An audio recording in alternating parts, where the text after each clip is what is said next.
There are a lot of really good second basemen who have struggled into their 30s because of the day in, day out pounding of the position. Ben, why are you confident Dustin can be an exception to that?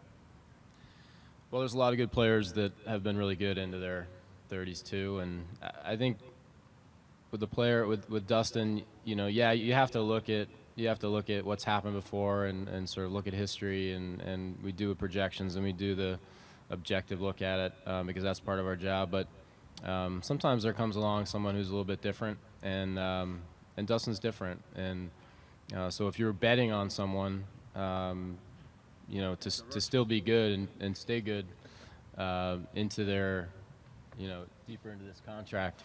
Write you your bet on name and someone phone like number Dustin. down, man. I'll get you later. That's all yours, buddy. That's mine. That's yours.